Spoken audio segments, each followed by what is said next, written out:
ఇప్పుడు కొన్ని express update వార్తలు. తిరుపతిలో ఓటర్లు జాగ్రత్తగా ఉండాలని, ఎవరైనా దొంగ ఓట్లు వేయడానికి పాల్పడితే అధికారులు కఠినంగా శిక్షించే అవకాశాలు ఉన్నాయని, స్వతంత్రంగా తమ ఓట్లు వేసుకుని దొంగ ఓట్లను వేయడానికి సాహసం చూపవద్దని సినీ నిర్మాత ఏఎం రత్నం ప్రజలకు విన్నవించారు. గురువారం ఉదయం తిరుపతి ప్రెస్ క్లబ్ లో ఏర్పాటు చేసిన మీడియా సమావేశంలో ఆయన మాట్లాడారు. పిఠాపురంలో పవన్ కళ్యాణ్ అత్యధిక మెజారిటీతో గెలవనున్నారని, అలాగే తిరుపతిలో ఎన్డీఏ కూటమి అభ్యర్థి ఆరణి శ్రీనివాసులు కూడా అత్యధిక మెజారిటీతో గెలుస్తారని ఆయన ఆశాభావం వ్యక్తం చేశారు. తిరుపతిలో ఓట్ల దొంగలు ఉన్నారని, ఇప్పటికే 34,000కు పైగా దొంగ ఓట్లు గుర్తించామని, ఇందులో ఎన్నికల అధికారులు కొన్నింటిని తొలగించినా ఇంకా ఫేక్ ఐడి కార్డులు సృష్టించుకున్నారని, దీనిపై గతంలో ఒక ఐఏఎస్ అధికారిని, పోలీస్ అధికారులను కూడా సస్పెండ్ చేసినట్లు ఈ సందర్భంగా తెలియజేశారు. ఈ విలేకరుల సమావేశంలో డాక్టర్ పసుపులేటి హరిప్రసాద్, రాజారెడ్డి, సుభాషిణి తదితరులు పాల్గొన్నారు. ఇప్పుడు ఇన్ని రోజులు ప్రచారం చేశారు, ఇంకా గడిచిన 2-3 రోజుల్లో ఎలక్షన్ జరగబోతుంది. ప్రతి ఒక్కరూ ఓటు ఖచ్చితంగా వేయాలి, దాని స్వచ్ఛందంగా ఎలక్షన్ జరగాలి.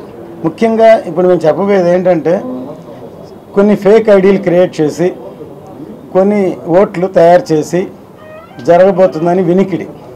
సో మీరు ఎంతో అప్రమత్తంగా కనుక ఓటు వేయకపోతే ఎలక్షన్ కమిషన్ తీసుకునే యాక్షన్కి జైలుకి వెళ్లాల్సి వస్తుంది, అరెస్ట్ అవుతారు. సో ఎవరైనా సరే వాటికి లోబడి అలాంటి పనులు చేయొద్దు, స్వచ్ఛందంగా ఓట్లు వేయండి దయచేసి. మంచి నాయకులను ఎన్నుకుంటే మంచి పాలన వస్తుంది, మీ అందరూ బాగుంటారు. ఇది వెంకటేశ్వర సన్నిధి తిరుపతి. నేను పర్టికులర్గా 42 సంవత్సరాలుగా నేను శబరిమలకి వెళ్తున్నాను. ఒక షిరిడి సాయిబాబా మందిరం కూడా నేను చెన్నైలో నిర్మించాను. ఒకటి సినిమా తీయడం తెలుసు, ఇంకోటి దైవభక్తి, షిరిడి, శబరిమల, తిరుపతి ఇలా అంటుంటాం. అటువంటి స్వామివారి సన్నిధిలో ఈ తిరుపతి చాలా ప్రాముఖ్యమైంది. ఒక ఎమ్మెల్యే అంటే ఒక మినిస్టర్ లెవెల్ అటువంటి ప్రదేశం. అందుకని ప్రతి ఒక్కరూ వచ్చి ఓటేయాలి, స్వచ్ఛందంగా ఎలక్షన్ జరగాలి.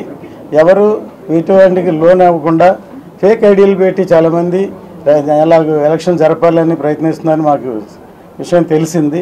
జాగ్రత్తగా ఉండండి, లేకపోతే మీరు యాక్షన్ గురి అవుతారు. మేము ప్రతి బూత్లో కూడా ఈ యొక్క ఫేక్ ఓట్స్ని మార్క్ చేసి ఇవ్వడం జరిగింది. ఎలక్షన్ కమిషన్కి ఇచ్చాం, కలెక్టర్ గారు కూడా ఇచ్చాం. We have given with evidence. మేము ఆ రోజు అన్ని ప్రశ్నలు కూడా వచ్చింది కదా, మేము కంప్లీట్గా అప్పటికి 274 కాలేదు, 267 ఉన్నాయి. అవన్నీ కూడా మేము ఐడెంటిఫై చేసి టిక్ చేసి మార్క్ చేసి ఇచ్చాం. ఖచ్చితంగా అయ్యడానికి అవకాశం ఉంది కదా. దొంగ ఓటు ఉన్నప్పుడు వాళ్ళు చేయించడానికి ప్రయత్నిస్తారు కదా, వాళ్ళు అలా వస్తే వాళ్ళ శిక్ష మీకు ఇప్పుడే చెప్పాను ఇందాకే. ఈ పని చేసిన ఐఏఎస్ ఆఫీసర్కి శిక్ష పడింది. ఈ దొంగ ఓటు వేయడానికి వచ్చిన ఎవరైతే వస్తారో ఓటరు వాళ్ళకి జాగ్రత్త తస్మాత్ అని చెప్తున్నాం. వీళ్ళ మాటలు విని వాళ్ళు జైలుకు పోవద్దు అనే విషయాన్ని తెలియజేస్తున్నారు. అలాంటి ఫేక్ ఓటు వేసిన 34,000 మంది ఉంటే ఇప్పటి వరకు ఒక్కరి మీద కూడా చర్య తీసుకోలేదు. మరి మీరు ఇప్పుడు చిన్న విషయం చెప్తాను, కొన్ని వీటిలో గుడ్డు ముందా పిల్ల ముందా అన్నట్టు వినండి. ఐఏఎస్ ఆఫీసర్లు, ఐపీఎస్ ఆఫీసర్లు పనిచేసుకోవాలి, అధికారులు మరయ్యారు. వాళ్ళు ఓటింగ్ లో పాల్గొన్న సంఖ్య వేలలో ఉంది.